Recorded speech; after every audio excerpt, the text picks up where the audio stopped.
సాధారణంగా ప్రాంతీయ పార్టీలు రాష్ట్రాల్లో కింగులుగా కొనసాగిన దేశ రాజకీయాల విషయానికి వచ్చేసరికి ఏదో ఒక జాతీయ పార్టీతో పొత్తు పెట్టుకుని ముందుకు సాగుతూ ఉంటాయన్న విషయం తెలిసిందే. కానీ కొన్ని ప్రాంతీయ పార్టీలు మాత్రం దేశ రాజకీయాల్లో కూడా తాము హవా నడిపించాలని ఆశపడుతుంటాయి.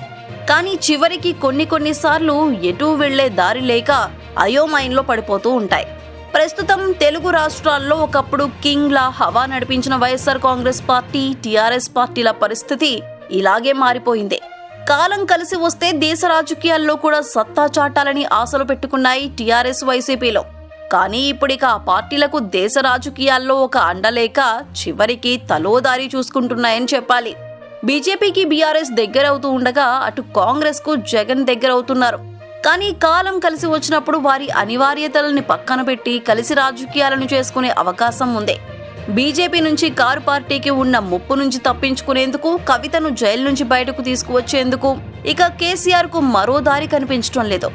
అందుకే బీజేపీతో విలీన ఫార్ములాపై చర్చించే అవకాశం ఉందట. కేంద్ర బడ్జెట్లో తెలంగాణకు ఏమీ రాలేదని రేవంత్ రెడ్డిని విమర్శిస్తున్నారు.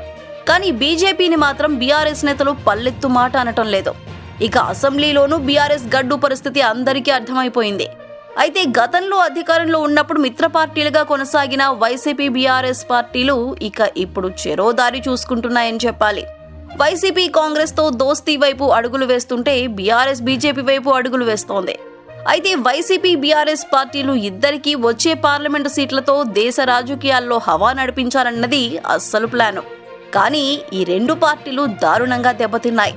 దీంతో ఈ మిత్ర పార్టీలు ఒకవేళ వైసీపీ, కాంగ్రెస్ తో కలిసి బీఆర్ఎస్, బీజేపీతో కలిస్తే మాత్రం శత్రు పార్టీలుగా మారే అవకాశం ఉంది.